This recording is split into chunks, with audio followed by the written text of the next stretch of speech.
Actually, I've sort of forgotten how it all came about. Do you remember?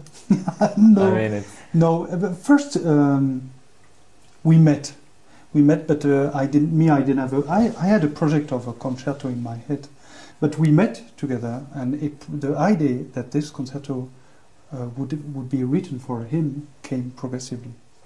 Also, I remember I went to a general rehearsal before a first performance of an orchestra piece by Marc-André, wonderful piece called Color, and I was deeply impressed by what I heard, and then we met very shortly, and I decided also to ask him, and I don't know if you have had thought the same, and then it sort of ended up, and then came naturally, I must say. I was dreaming about a pianist. I was dreaming about the concerto. So that's right. That's how these things happen.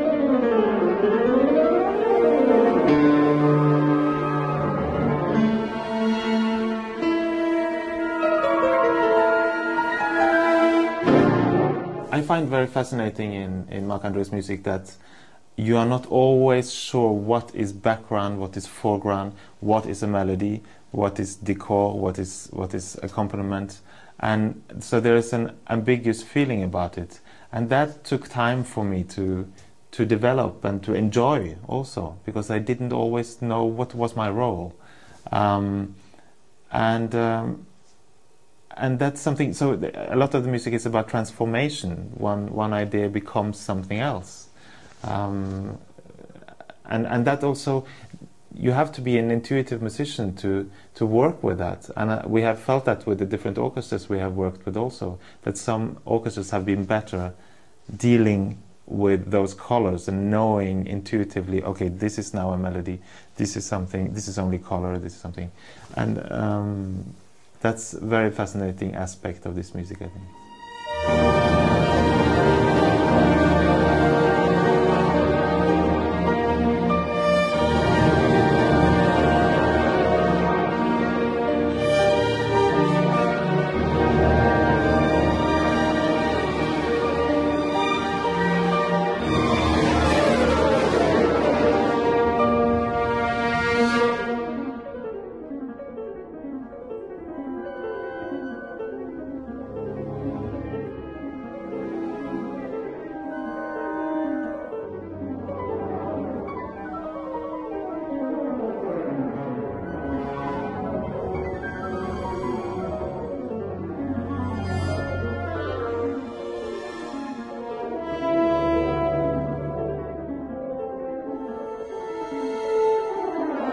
Well, the other major piece is the Lutosławski concerto.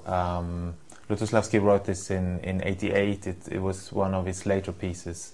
But I still think it's a sort of classic piece already. It's very rooted in the tradition of piano concerto. I mean, Marc-André's piece is also a little bit that, but the Lutosławski much more in a way, also pianistically. And I think it's a fantastic piece. I really love it.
There is another piece by Danish composer Bent Sørensen, who wrote a wonderful solo piece for me called Shadows of Silence, which he wrote in 2004 to be premiered in Carnegie Hall, and I've played that a lot in recitals because I love it so much.